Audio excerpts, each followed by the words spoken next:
I have never had this kind of challenge before, so I'm going to get started and just hope that this is getting recorded somewhere on one of my platforms. If you're just joining, please throw in the chat that you can see this and let me know who you are. So let's start fresh. Good morning. I'm Dr. Jeff Evenson. I'm a board certified doctor of holistic health. I have my practice located in northern Minnesota in a small town, Finlayson. I practice from my homestead office. I work with clients in person or virtual over Zoom or a phone call. Okay, so I have clients all over the country. I have clients all over this region, this immediate region, and it is just, to me, it's a huge privilege to be able to work with people on their health recovery journey. I work with cases I help people through some of the chronic challenges that the medical system just doesn't seem to be able to solve. And I'm always clear with my clients. I don't have overnight solutions, but I do have long-lasting solutions because we're working to get to the root cause of what is causing your body to be out of balance.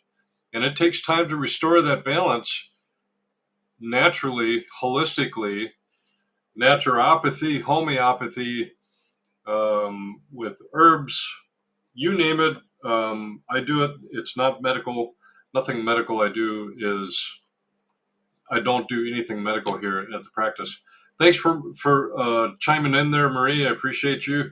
Looks good on Facebook in East Central Minnesota. So as you guys know, I've had a 3-week break from the show. I took 3 weeks off because I was on vacation. I went on a huge, big reunion with a bunch of my Navy buddies that I served with over 20 years. We spent a week of golf in the Upper Peninsula of Michigan, and then half of the week was down in the Green Bay area of Wisconsin. And it's the 32nd year that this group has gotten together. I love these men. They are phenomenal people. It was so awesome to just take a break, go and be in fellowship with these friends. I've known some of these guys for over 35 years. And it's, as you know, it is just fun to go and reconnect with your base of friends and whatnot. So we've got a couple watchers there. I'm trying to be really sensitive to what channels are tuning in. I'm streaming live on Facebook, LinkedIn, YouTube, X, my Substack page. And I think that page I'm going to start promoting that a little more heavily over the others, and Instagram and whatnot. And the reason for that, I'm going to talk about a topic today that's going to be really against the narrative, very controversial in some circles and a lot of streaming platforms. It won't surprise me if I get booted off or if I pick up some strikes after today's topic, because we're going to talk about vaccines. And I've got a couple things. It's been a heavy week, as you guys know. Of course, we had 9/11 anniversary, but more importantly for the week, it was the morning of Charlie Kirk, who was assassinated. He was assassinated because he had a different opinion. He had a different point of view that people on the left did not like to listen to. Folks, there's people out there, and they tend to be on the left and liberal. Yep, I'm going to concede that there may be some extremists on the right too, but typically they don't go around assassinating people. If you look at the list of murders and assassins and assassination attempts and all that kind of stuff, they all have come from the left. And I don't care if I piss you off by saying that. I just don't give a fuck anymore, okay? The Charlie Kirk assassination really, I think, is going to have a wake-up effect, okay? Now, I'm all about free speech. And post your political views, your opinions, all that kind of stuff on your social media platforms. I don't care. If I don't like what you're saying, I might comment or I might just scroll by it.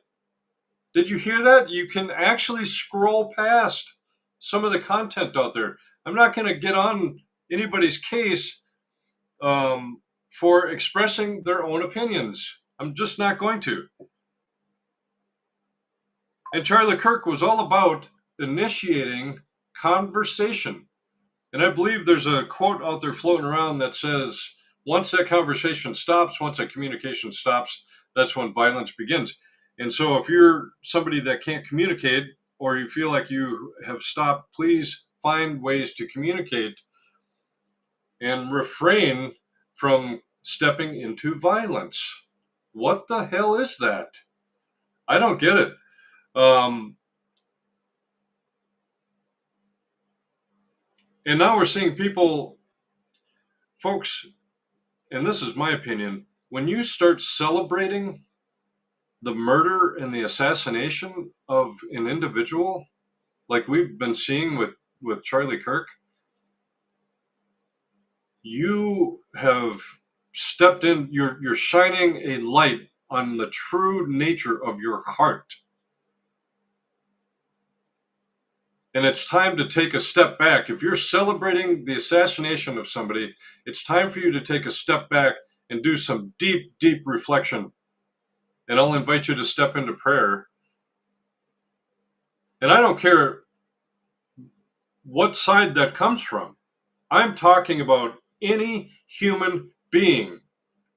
Left, right, up, down, colored, uncolored.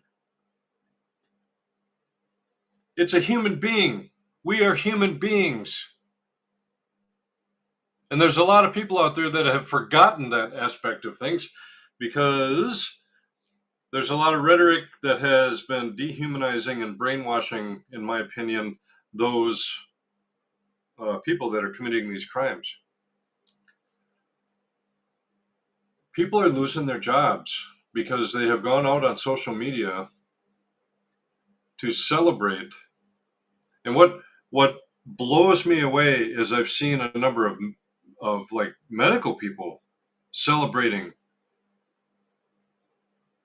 the assassination of Charlie Kirk.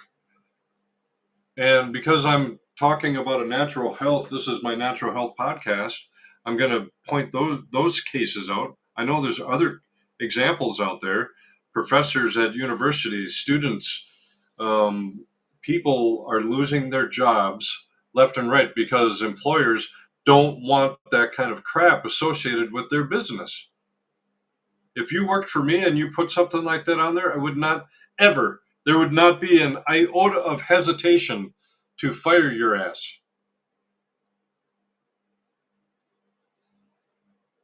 And when medical people are doing this, celebrating a murder, a human life being taken away from us, it brings all kinds of questions in. What if I go into the hospital and I encounter one of these people that doesn't agree with my opinion and I need some life-saving techniques done? Can I trust them to do that? Or are they going to, hesitate on giving me care to help keep me alive? Those are real questions, folks, that we have to ask.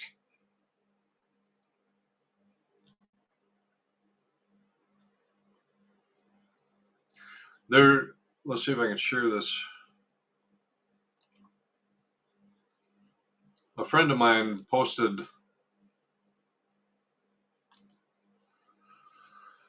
this, and I'm gonna read it. Let me bring it up here on the screen.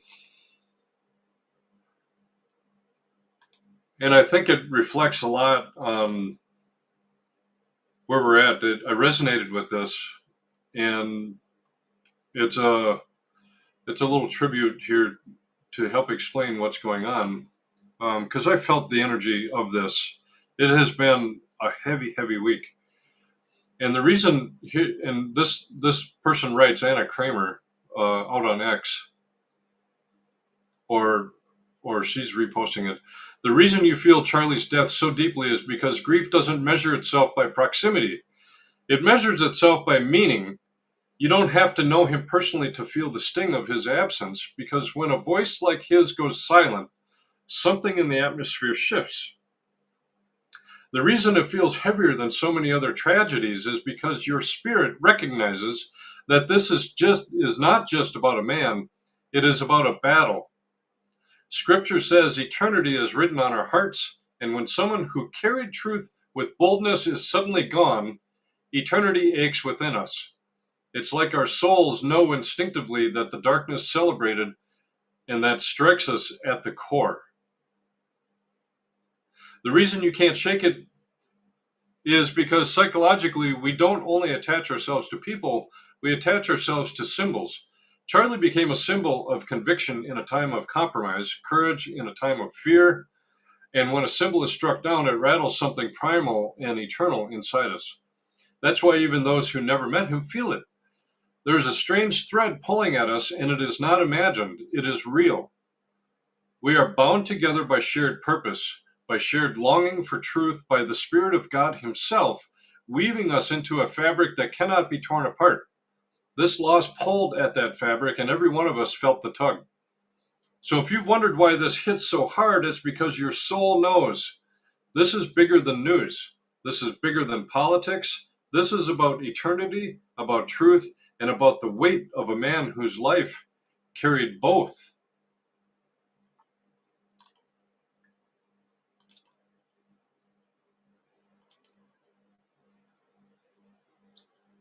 And that is the truth. I'm bringing this up because the week was heavy. I worked with several clients that have been feeling the weight of the assassination of Charlie Kirk. I felt it. And so I wanted to talk about that. I didn't agree with everything I didn't agree with all of his opinions. But what I loved about him is he could open a dialogue with anybody. He was willing to talk to anybody. And he would listen, he would let them speak and have their and allow a discussion to happen, folks. That's what's supposed to happen when we disagree with one another. We should be able to have a disagreement and at the end say, well, let's agree to disagree, and then go out and have a cup of coffee or a beer or something. Not let's go home and load up a gun and go shoot somebody. What the hell is that? I'm having a hard time with that. I'm pretty pissed about it. And so it's time. I'm of the idea that if I find out, in my day-to-day life, my daily interactions with people, when you're celebrating the murder of somebody, as we've seen, I've talked about it, I don't want to do business with you. I won't go into your shop.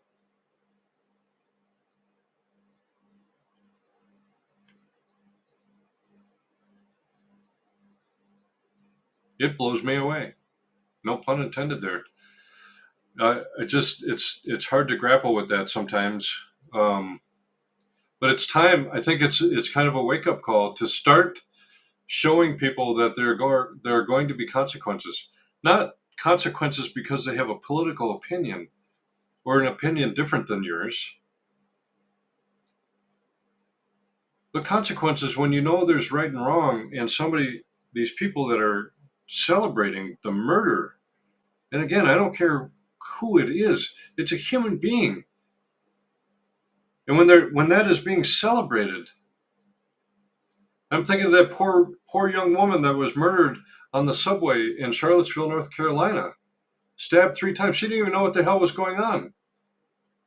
And the people just sat there and watched her die. She slumped over dead.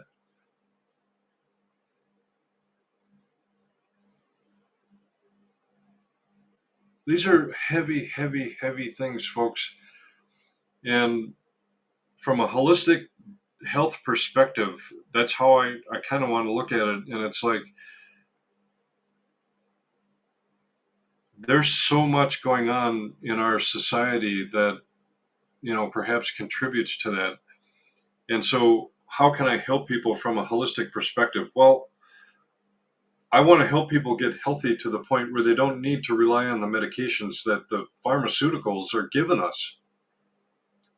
The mental health drugs, the psychotropics, the SSRIs, those are the big drivers for pushing people into crime.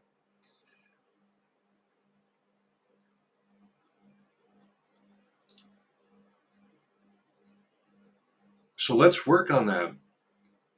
There's a lot of mental health issues out there. Let's figure out how we can do that.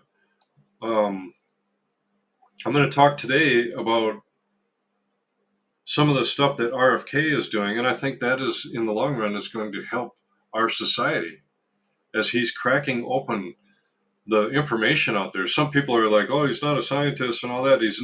No, he's not. He's an attorney, and he's been suing industry for 30 years on this kind of stuff.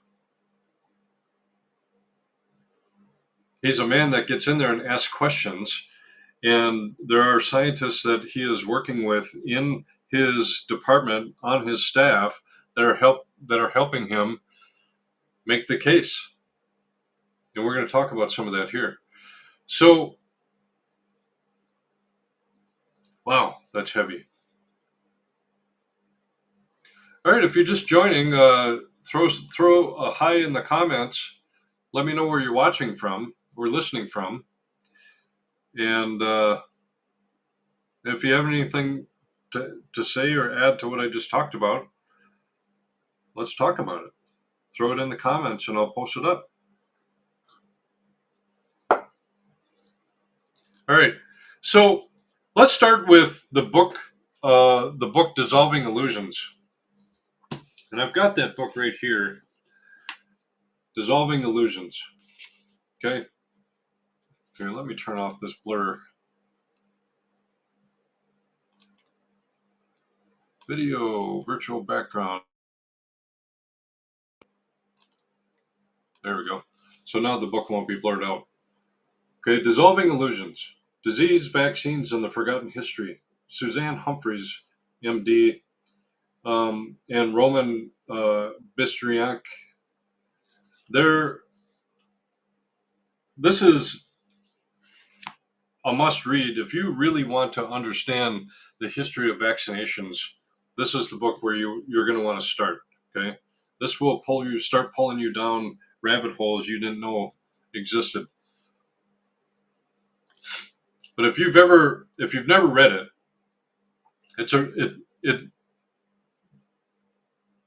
Hi Diane, appreciate you jumping on. Diane joining from Finlayson, that's awesome. If you've never read it, it's a wrecking ball to the story we've all been spoon-fed since childhood. The story that vaccines are what saved us from deadly diseases. We've all been taught that.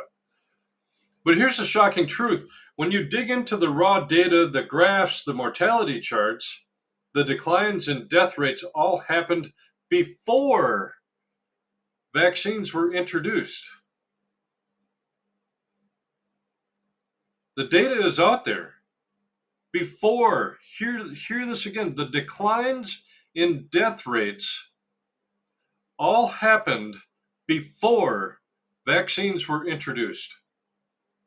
The heroes weren't syringes, the heroes were sanitation, nutrition, clean water, and better living conditions. So take smallpox. In places like Leicester, England, when vaccination was pushed hardest, outbreaks actually got worse. We're talking about smallpox. Deaths soared. People protested, resisted, and finally the city abandoned mandatory vaccination. They doubled down on sanitation, and smallpox deaths plummeted.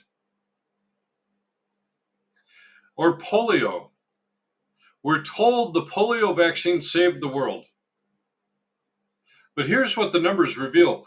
Polio was already in steep decline before the vaccine rollout. And when cases of paralysis kept showing up after the shot, the definition of polio was quietly changed. The disease didn't vanish, it was relabeled. And that's not science, that's marketing. And that happened, if you remember, over the last 4 years during COVID, when the vaccine, the system actually came out and redefined vaccine. They changed the definition because the original definition didn't fit the current narrative that they were trying to push. What about whooping cough? Deaths were already down over 90%, and this information is taken from the book I showed you. Deaths were already down over 90% before the vaccine was widely used. And how about measles? How many people remember the Brady Bunch TV show where the kids came home from school or were sent home from school because they had the measles? Very calm episode. Nobody was running, "Ah, I'm going to die, the kids are going to die." Nobody did that. It's the same story. Sharp declines long before the needle. Yet today, if you question this narrative, you're branded anti-science.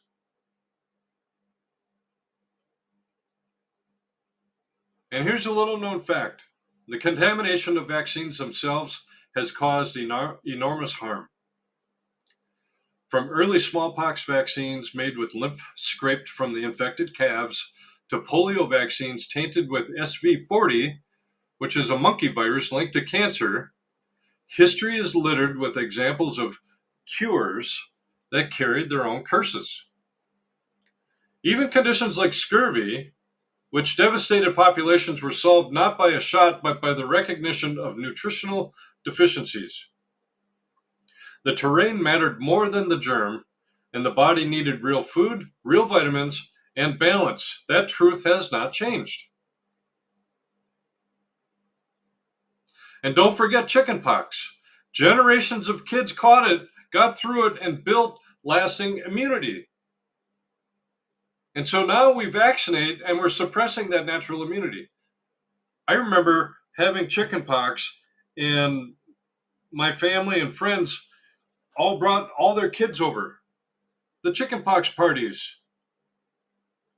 Because it was better to just get it done when you were younger, have the chickenpox when you were a kid, your own immune system would handle it and build natural immunity to it. And so what's interesting is now that we vaccinate and we suppress that natural immunity, watch shingles explode in adults. So we solved one problem, but we created another. It actually has pushed the immune system to go into shingles as an adult. That shit is crazy.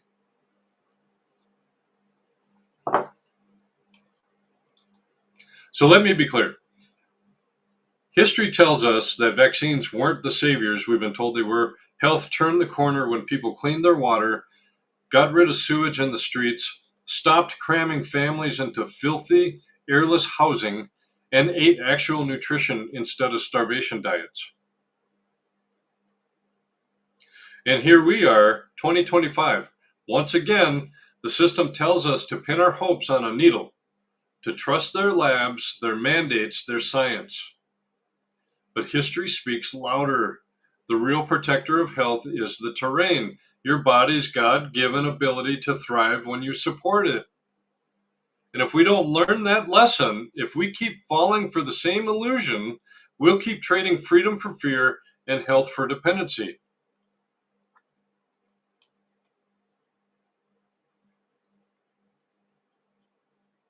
And I did an aside here for the measles and mortality. Let's talk about that for a minute. We've been trained to think of measles as terrifying, as a terrifying, deadly disease, but the numbers tell a different story. Before the vaccine came out in 1963, measles deaths in the U.S. had already dropped by more than 98%. Why? Because of better nutrition, sanitation, vitamin A status, and overall living conditions. Yes, measles can kill, but in developed countries, the risk was incredibly low. By the time the vaccine arrived, the odds of dying from measles in the US were about 1 in 10,000, and even lower if you were well nourished. So was the vaccine the hero? Or was the terrain already doing the heavy lifting? That's the uncomfortable truth that nobody in public health wants to admit.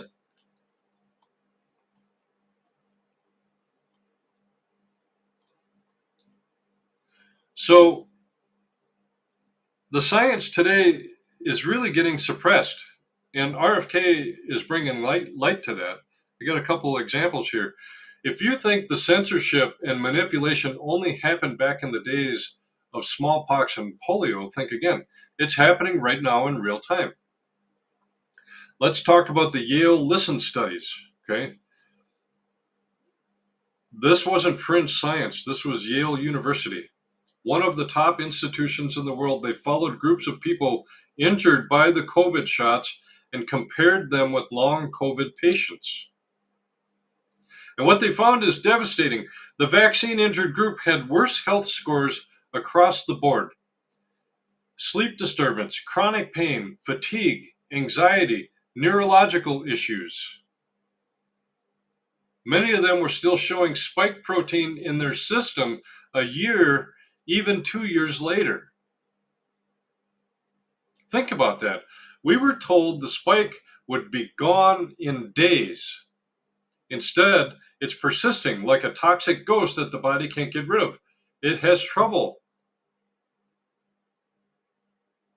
They also found immune dysregulation, lower CD4 counts, evidence of autoimmunity, reactivated viruses like Epstein-Barr,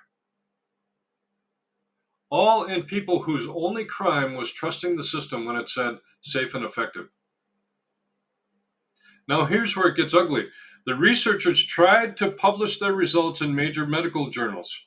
They were rejected over and over, not because the science wasn't real, but because the findings didn't fit the narrative. One of the authors said flat out, this is censorship, not science. And doesn't that sound familiar? How many doctors in the past were ridiculed, silenced, or stripped of their licenses for daring to challenge the dogma? How many families crying out about vaccine injury today are told they're imagining things, or worse, labeled anti-vaxxers when all they want is the truth? The system told us the vaccine stays in the arm. The spike disappears in days. There's no long-term risk. But now, buried in the data, we see spikes persisting for years, immune systems going haywire, and patients suffering. Patients who have been ignored,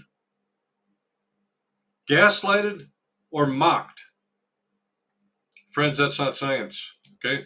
That's propaganda. Real science follows the evidence wherever it leads. Propaganda buries it. You should be able to ask questions about any of the studies done with any of these vaccines. You should be able to ask questions without being ridiculed or shut down. Because if the science is real, you shouldn't have to worry about the questions.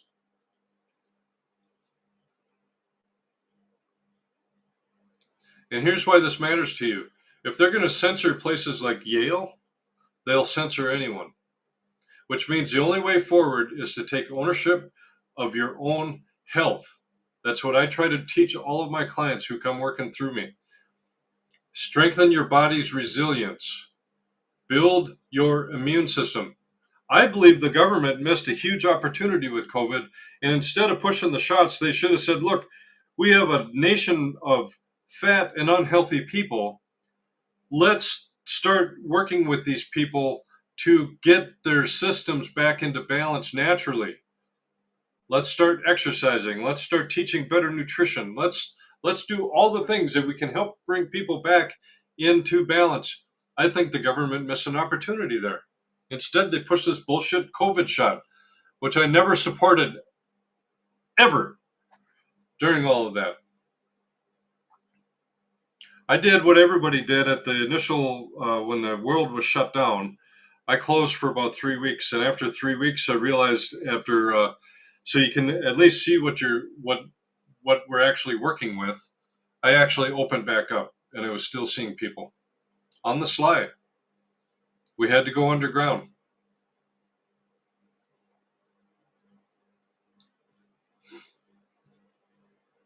Build your immune system, folks.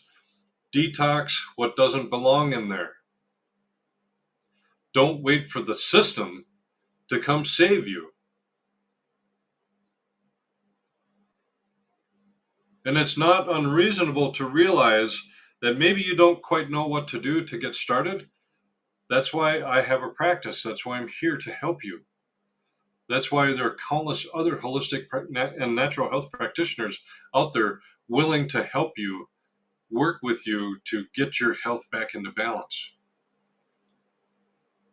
Because history has already told us the truth. Your terrain is your best defense. And right now, with censorship raging louder than ever, that truth is the only compass you can trust. So I had an aside here. Boy,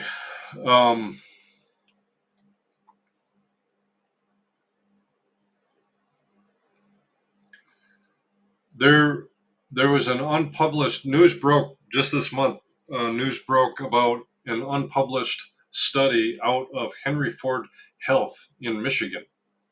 Okay. And so here's the story. Between 2000 and 2016, their researchers looked at vaccinated versus unvaccinated children in their health system. And RFK, among others, have been calling for that research to be done. Study the vaccinated versus unvaccinated. No studies have been done. This is the first one I've come across. According to testimony presented to Congress, the vaccinated kids had much higher rates of chronic disease. Things like asthma, autoimmune conditions, even neurodevelopmental disorders. In some categories, the unvaccinated kids had 0 cases, while the vaccinated had many. So here's where it gets wild. The study was never published, not because the data wasn't collected, it was, but because according to testimony, the authors were afraid to publish. They were afraid of professional backlash. Imagine that. Scientists too afraid to even submit their own work. At a Senate hearing, attorney Aaron Siri laid it out. Parents deserve to know these results. Meanwhile, Henry Ford Health said the study didn't meet their scientific standards. Critics from Stanford and elsewhere point to flaws like the possibility that vaccinated kids had more doctor visits, which makes diagnosis more likely. That's a fair concern. But here's the problem. Without the data published, without transparency, nobody can really evaluate it. So once again, what do we see? Evidence that could shake the narrative. Silenced, buried, gaslighted. And whether you believe the findings are solid or flawed, the fact remains science cannot function in the dark. If we can't even ask the questions, if researchers fear for their jobs just for publishing inconvenient data, then science has become nothing more than propaganda.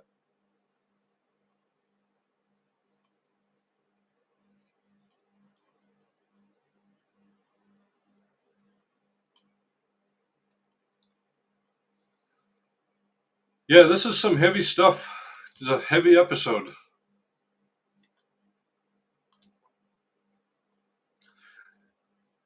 If you've just joined, throw in the comments there.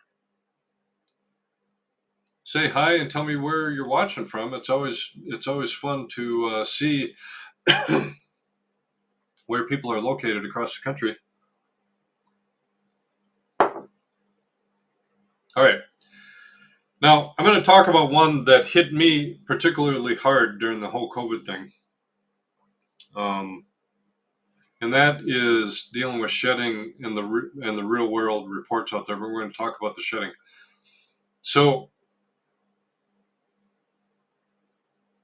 one of the reasons I want to talk about it is because people who talk about shedding have all been labeled as quacks, anti-science, anti-vaxxers, making shit up and all that kind of stuff. And there's reports out there now where the shedding is a very real thing, and we're going to talk about that. So it's one of the most explosive, I think, and most denied realities of the whole COVID era, the vaccine shedding. So from the very start, people who never took the shot began reporting strange symptoms after being around the freshly vaccinated. And the stories were consistent. Women, and I saw this in my practice, women with abnormal menstrual cycles, even little girls and women long past menopause suddenly bleeding. People developing headaches, rashes, shingles, fatigue, swollen lymph nodes, even tinnitus. Some said they could literally smell a chemical, metallic odor when they got near someone who'd been jabbed. Now, the system told us flat out, that's impossible, you're crazy, conspiracy theory, and yet peer-reviewed studies have begun to say otherwise. In 2023, researchers found unvaccinated children of vaccinated parents developing antibodies to the spike protein without ever having COVID or the shot. Explain that without transmission. You can't. What's the most likely explanation? Exosomes is what they call it. Exosomes are tiny particles our cells use to send signals. After vaccination, those exosomes can carry spike protein, and they're exhaled in the breath, they're secreted in sweat, and yes, even exchanged sexually. So think about what that means. This wasn't just about your body, your choice. If shedding is real and the evidence says it is, then your neighbor's decision can affect you, your children, even your pets. There are reports of cats, dogs, and parrots showing symptoms after their owners were vaccinated. And the tragedy is the most sensitive among us, those already struggling with mold toxicity, autoimmunity, fibromyalgia, they've been hit the hardest. They didn't choose this. They didn't consent to it, and yet they've been mocked, silenced, and left to suffer. I have helped countless people over the last few years deal with the spike proteins and detox their body from the exposure to other people that had been vaccinated. So let me ask you, if Pfizer's own trial documents warned about environmental exposure, if the FDA itself classifies mRNA as gene therapy, where shedding has always been a known risk, why were we told this was impossible? Why were people censored, banned, or laughed at just for asking the question? And here's the bottom line. The system gaslighted us. They said, get vaccinated to protect others. Now we're finding the vaccinated may be the very ones unintentionally harming others. That's not compassion, that's betrayal. And again, it brings us right back to sovereignty. You can't outsource your health to a system that lies, censors, and experiments on you without consent. You have to own it. You have to strengthen your own resilience, drainage, detox, immune health, whole food, stress management. That's where safety is found, not in the illusions, but in the truth. And here's why this segment on shedding has been so impactful. I have a personal example of that. I saw a client. He came in after it was a couple months after he had been injected. I was not aware that he was injected. And so I asked him why he came back. He said, "Well, I've been feeling like crap, and now I've got him on my table. I'm getting ready to muscle test him to help assess what's going on to get to the root cause." And he goes, "After I got jabbed, I started feeling terrible." And I'm like, "Wait a minute, back up. What do you mean after you got jabbed?" Well, he got a booster shot and a flu shot. I don't know if you remember, they were doing a twofer, booster and flu. So this man came in. Had I known before he came into my space, I would have kept him outside and quantum nutrition tested him at a distance. Because we had already been learning about shedding, and I had a policy in place that said, I don't want to see you physically for up to 8 weeks if you've been boosted or vaccinated from the COVID. And so he didn't tell me. And the very next morning, I woke up with the worst sore throat I have ever experienced in my life. That lasted for 2 weeks. That went into chronic coughing for about 2 weeks. And then it moved into my lungs.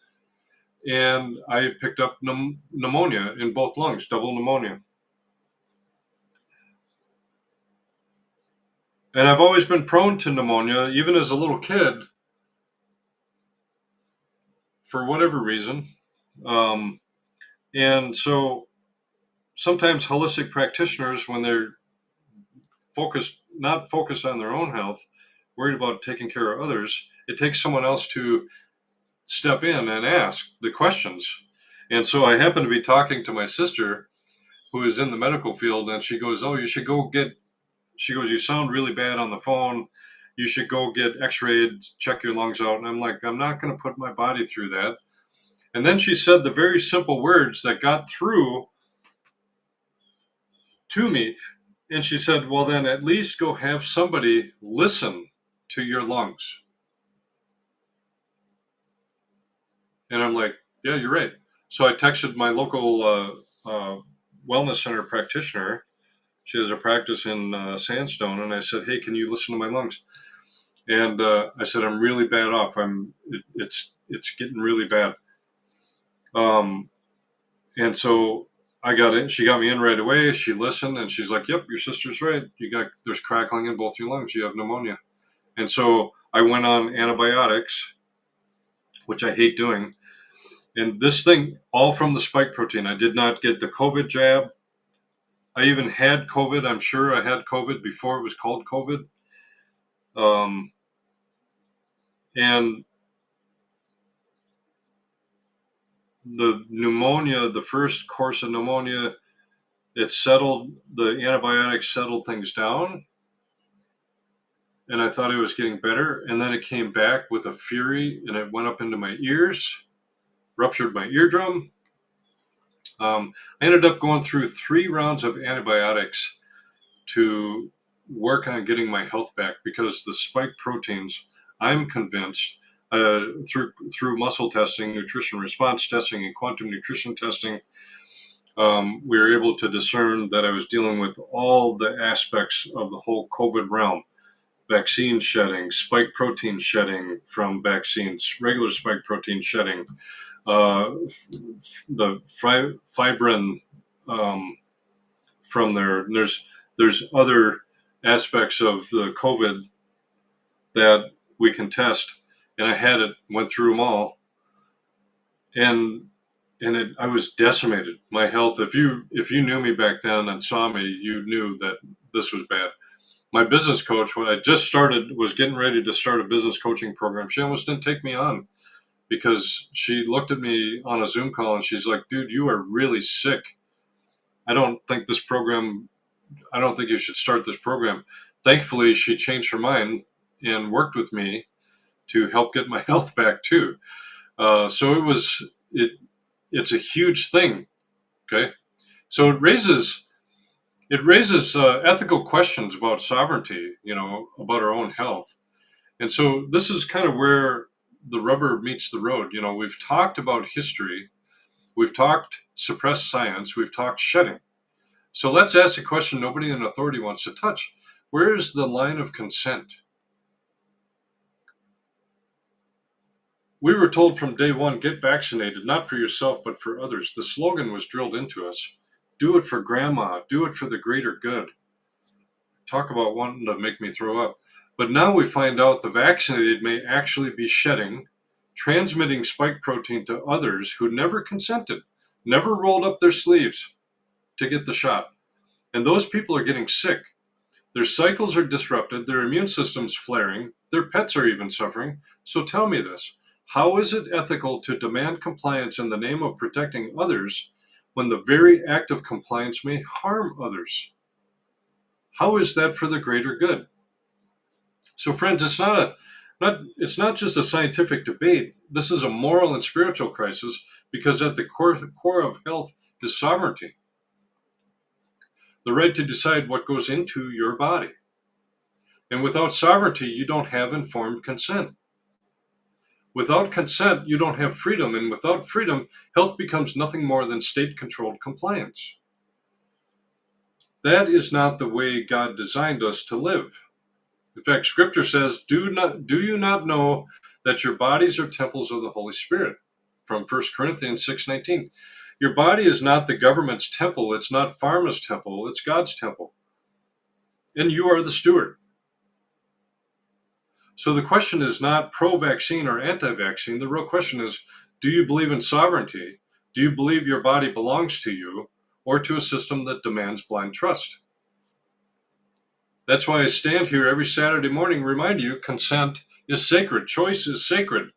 And your health is too important to hand over to a bureaucracy or a pharmaceutical cartel that has lied, censored, and manipulated at every turn. The ethical question of our time is this: will you live by fear and coercion or by truth and sovereignty? Because once you give away your sovereignty, getting it back is nearly impossible. Okay? So, along with that, let me change this to something I can read here. You have the CDC and RFK Jr. is exposing the truth. And then he's been a thorn in the side of the CDC for decades. If you don't know this, then you have been not paying attention. Why? Because he's been willing to expose what most politicians and journalists won't touch. He's pulled back the curtain on how the CDC owns vaccine patents, meaning the very agency that regulates vaccines profits from them. Is that a conflict of interest, anyone? He's shown how the CDC has buried safety data, manipulated studies, and dismissed legitimate concerns, whether it's mercury in the shots, the autism connection, or the explosion of the vaccine schedule itself.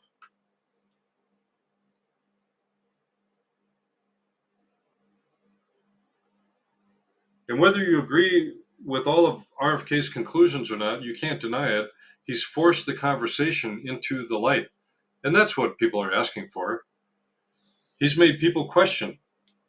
He's made people demand transparency. And that's exactly what real leadership looks like: exposing corruption, demanding accountability, and protecting the people from institutions that would rather protect profits. You hate to say it. So, what can we do? Okay. We've walked through the history, we've exposed the suppression, we've talked about shedding. There was another case here. Let me go up to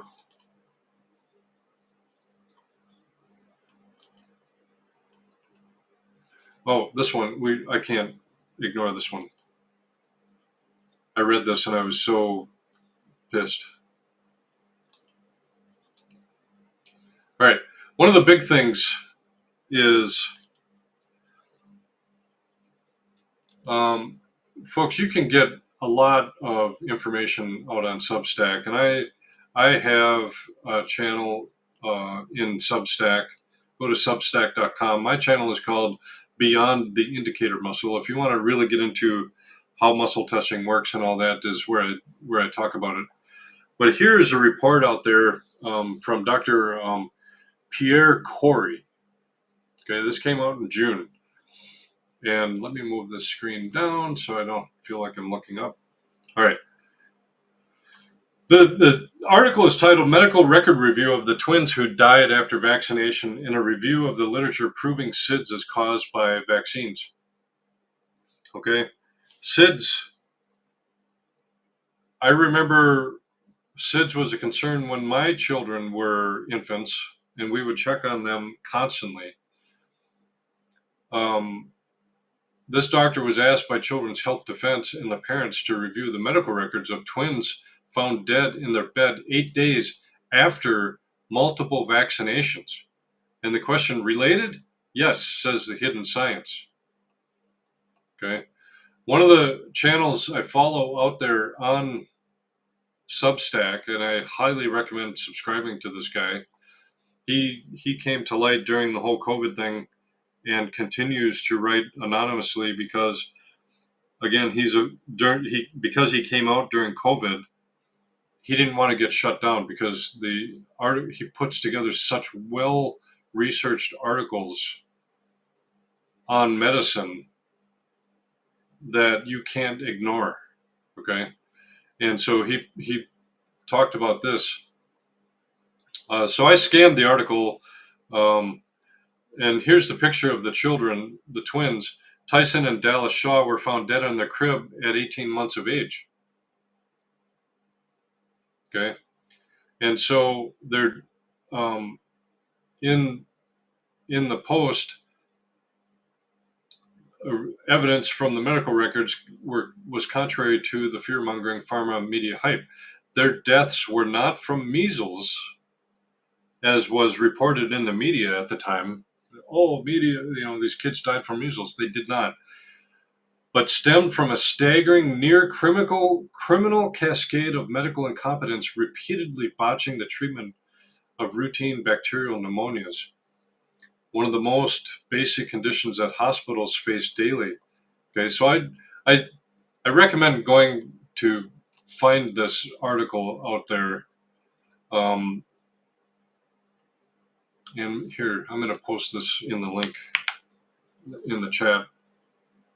Boom, boom, boom.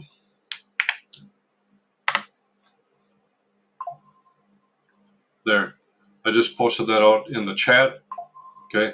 You're going to want to take a deeper look at it. So some of the highlights. So moving from the lie that measles is dangerous or deadly, it is not. Let's now examine the lie that childhood vaccines do not cause SIDS. What you will learn about the lethality of vaccines to infants, those under 1 year old, will shock you as it shocked me. That's the doctor writing this article. The tragic cases of the Idaho twins rip apart the insidious myth that vaccines are safe and effective. Nothing could be further from the truth. And it's utterly maddening that countless parents remain oblivious to the damning evidence, blindly marching their precious infants to pediatricians for so-called well baby checks, well baby visits, a ritual that for some is tantamount to delivering them to an executioner. Too extreme? Read the rest of this post and then you make an informed judgment as to the soundness of that statement. I believe it's right on the mark.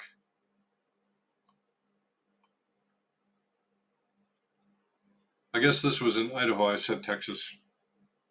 The literature proving that SIDS, which began in the 60s, is almost entirely caused by vaccination. Okay. Before the heavy vaccinations got rolled out, SIDS was non-existent.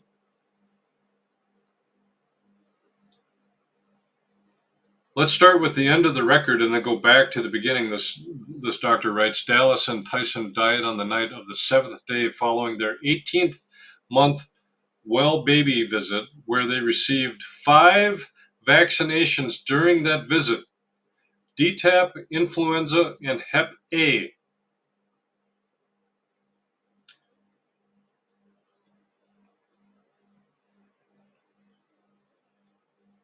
Now, back to the beginning, they were fraternal twins who were born prematurely at 29 weeks after mom went into labor about a week before.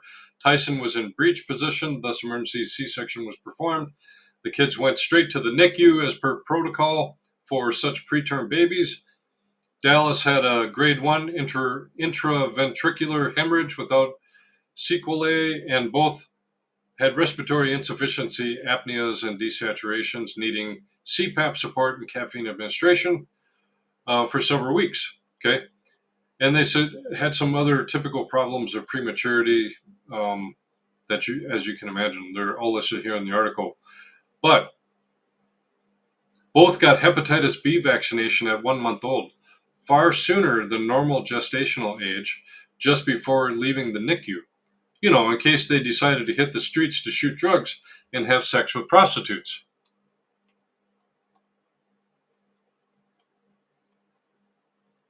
Fast forward to their 18-month wellness visit, they were generally healthy, typically developed children for their corrected age with no issues with hearing or vision. They had also received all the ACIP recommended vaccines up to that point, although at the time of the visit they were behind on DTaP for 3 months until they both received them on the fateful day of April 23rd, 2025. After the visit and vaccines, they were okay. They took a nap. When we got home, they seemed tired. But for the rest of the evening, it was business as usual. We ate dinner, they played with us and their dad, and it was okay that day. Mom then described them the next day. That's the day that they woke up, and when they walked out of the room because they were walking, Tyson walked just about to the beginning of my right into the entrance of the living room and just laid down and wouldn't get up. Dallas, the best she could, ran to me because I was sitting on the living room floor getting ready to change their diapers, and Dallas ran to me and she lay on me and she felt heavy and she didn't want to leave me, but she seemed tired. I changed her diaper and I noticed that the typical toddler potbelly was gone. She was skinny. She looked tired. She was almost falling asleep while I was changing her, and when I had moved her out of the way so I could then change her brother, she just lay on the carpet in the living room and wouldn't move or get up. And her eyes kept rolling back like she was trying to go back to sleep. It goes on, there was green diarrhea in their diaper. He also looked skinny. He looked a little worse. His eyes were sunken back with dark circles. They both had a blue tinge to their mouths. And when I would try to pull their lip down to look at it, it was as if their lip was trying to glue itself closed, if that makes sense. She watched them for another minute or so, and she immediately called her mother-in-law because she lives down the street and told her, we need to send these kids to the ER. This is not okay, and got off the phone. So they brought the kids into the emergency room.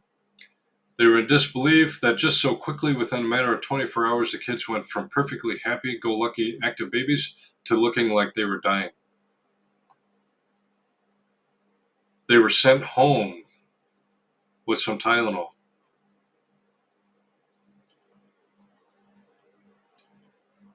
They put them on the brat diet. And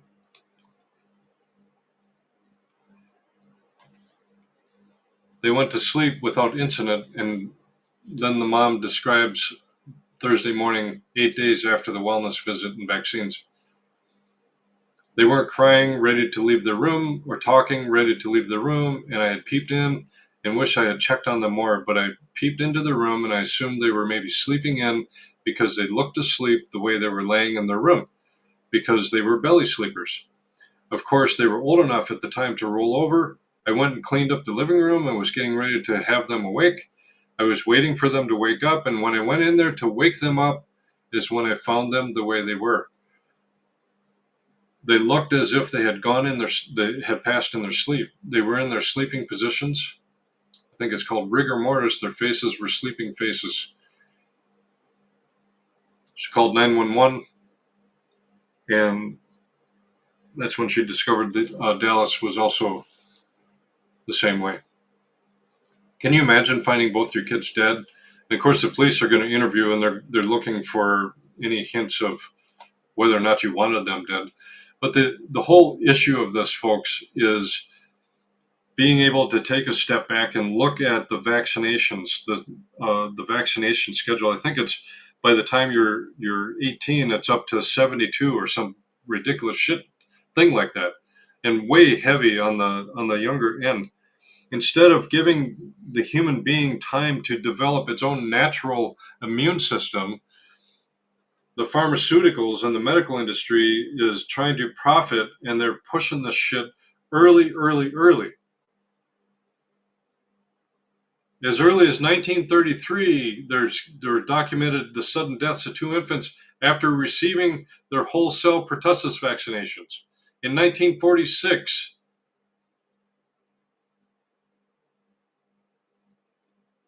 twin boys after diphtheria and pertussis vaccination. So this stuff has been happening early, and the impression is sudden death from severe apnea caused by recent vaccination at 18-month wellness visit for these twins. The underlying pathophysiology was likely due to microstrokes and or neuroinflammation in the respiratory control center in the brainstem, with microstrokes caused by blood sludging clumping from loss of zeta potential due to the inflammatory and or hypercoagulable components of the vaccines. The deaths occurred on the night of day 7 post-vaccine, a time when apnea episodes spike post-vaccination, as per this carefully done study from 1991. There was a study that showed it all. And so the doctor hypothesized that the early spikes are from acute neuroinflammation in the brainstem and microclotting, blood sludging leading to brainstem ischemia.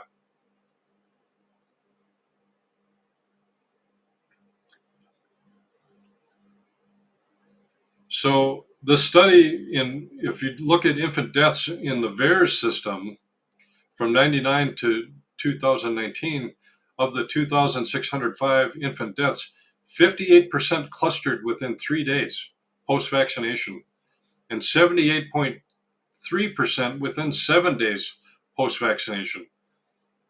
Of the 1,048 SIDS cases, 51% clustered within 3 days post-vaccine, and 75.5% within 7 days. And there's a chart.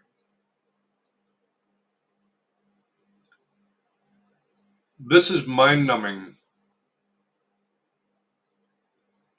when you think about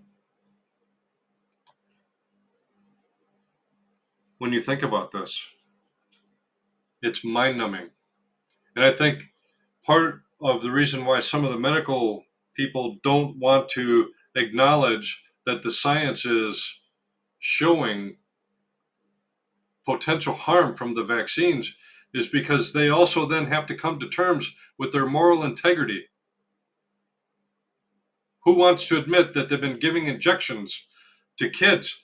I don't think they're doing that intentionally to harm them. They're doing what they've been taught and trained and have accepted as real science. But we're finding out the science has not been real. It's been hidden. We've got to get this changed in the system. I don't know how to do that. Except when people ask me, hey, do you think we should get vaccines? No. My answer is no. I remember the last flu shot that I ever got. And folks, I'm a vaccinated person. I did not participate in the whole COVID bullshit vaccines, but I'm a retired military guy, as you can imagine. I've been vaccinated for everything around the world. My parents vaccinated me when I was a child, and I used to be, well, do your own study and research, which you should still do before getting the vaccine. But now my answer is always no, don't get it. In 2007, that was my last vaccination. It was a flu shot, and I'm telling you, I had the flu worse than I have ever had the flu after that flu shot.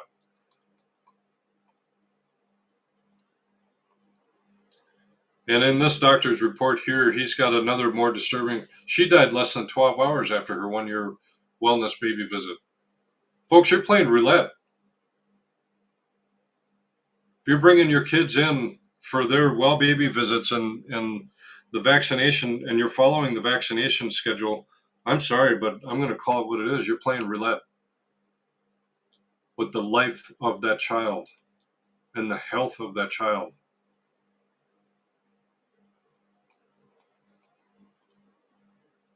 They gave this child here, in this case,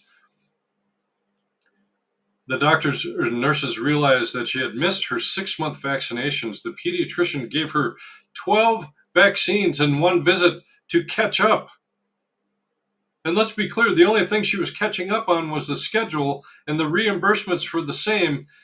And this doctor writes, I see no immunological benefit from this practice, only harm, which is insane. Catching up on 12. They performed CPR for 40 minutes and was pronounced dead around 4 a.m., less than 12 hours after receiving 12 vaccines. That's negligence right there.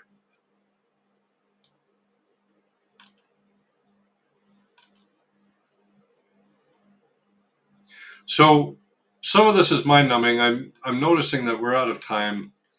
I appreciate you hanging on. Let me give you another article here in the chat. This one talks about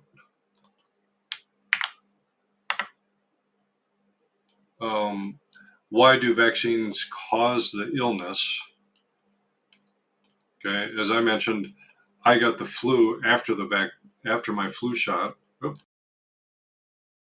add to scene, remove from scene. There we go. And so it's a crazy scenario out there, folks, and it's finally coming to light. Finally coming to light. Okay. Still do your research, but I've seen, I wanted to share this book too.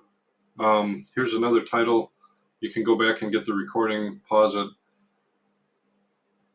because people are asking, what should I do then? Well, there's books out there on how to raise a child unvaccinated.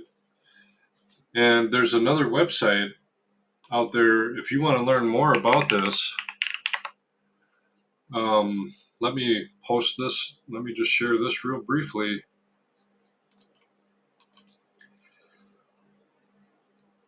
Add to scene here. Make informed vaccination decisions for yourself. The National Vaccine Information Center. What I like about this is it goes into, it has the laws all posted by state. Okay. And you can scroll down and click on your state to see where the exemptions exist. All right. There's only a couple places that have no exemption except for a medical exemption. And go figure, try to get your medical doctor in those states to give you that exemption. But if I click on Minnesota, for example, that's where I'm from, you can dive in and see what you have to do to get the exemptions. And yes, you can get exemptions for schools, for your kids. Don't let the school tell you otherwise. That's fear-mongering. That's ignorance. But you can go figure out what the laws are and how to get your exemptions submitted. So a valuable site there. There's information out there if you are willing to suspend your belief system and take a step back and look and read and research. If I had kids today, I would not vaccinate. If I could have a redo with my own children, knowing what I know today, I would not vaccinate. I would let the natural immune system develop And as a parent, I would consider working on my own health in the meantime to get that back into balance. Okay. Now, since we're already over, I'm going to show another screen. Here we go. Now, last weekend I had an opportunity. I was down in Chicago teaching level 1 quantum nutrition testing. I love teaching the quantum nutrition testing with people, showing them how it works and explaining that. Here's my my shameless slide that talks about, see if I can get this window to close here. It talks about my book. You can scan the QR code there. You can also go to my website, evensonholistic.com, and under the resources tab is a link to go purchase my book, please. Thank you. And if you've actually bought it on Amazon and read it, consider writing a review. That helps. There's one review out there right now. A person gave me a 1 star because she thought the book was going to teach her quantum nutrition testing. And it's very clear on the back that it doesn't do that. In the description, it does not teach quantum nutrition testing, but it tells you how quantum nutrition testing works with holistic health. It tells you how a practitioner can use that to get to the root cause of what's going on in your health. The other one here, if you're thinking about working with a health coach like myself, a holistic doc like myself, you can scan the QR code there, or you can go to my website, right in the middle of the page, begin your journey, click a schedule, use the code HealthTruth, and you'll get $200 off. It brings the price down to $150. Get scheduled. I'm ready. I have openings next week. Jump on. Okay. And then if you're looking for some personal growth, Wake Up Warrior Challenge is a good program to consider. It really got me out of my head and back into my heart when I went through that. And then next month, I'm speaking at the Quantum Leap 2025 conference down in Orlando, Florida. We're going to be talking about true healthcare. Some great keynote speakers, and there's a whole list of other speakers on the bottom here. If you want to know more about holistic health and health practices, I blurred out the codes on there. Use my scan my code right here, okay? And the prices will still come through. This tells you how to get down when you scan. It brings you to my affiliate page, and you can scan down to sign up for Quantum Leap and join me. Come down and if you can swing it. I know the VIP gold tickets, they're selling out. They're running low if they haven't sold out already. But you can still get in to go. It's going to be a great event. I think I enjoyed the last year's. And it's possible that this year might be the last year that this event is held. But it's really good. So, all right. Let me check one last item. Yes, please share the books.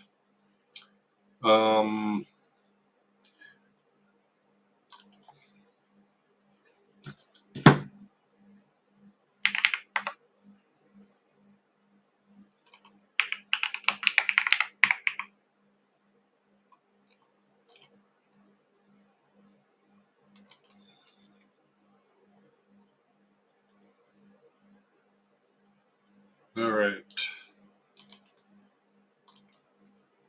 Right. Here is the link, Marie, for the Unvaccinated Child book.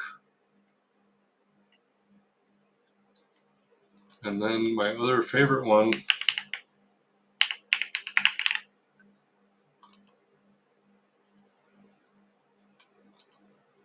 and it looks like you can get this on Kindle too. Where is the share link?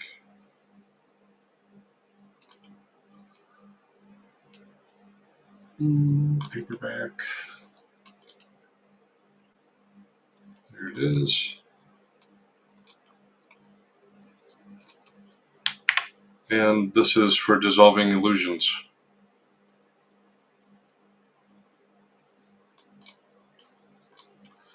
Okay. Make sure I didn't miss any other comments or questions out there. Great. Hey, if you hung on this long, I really appreciate it. We talked a lot about a lot of stuff. Now it's going to be fun to see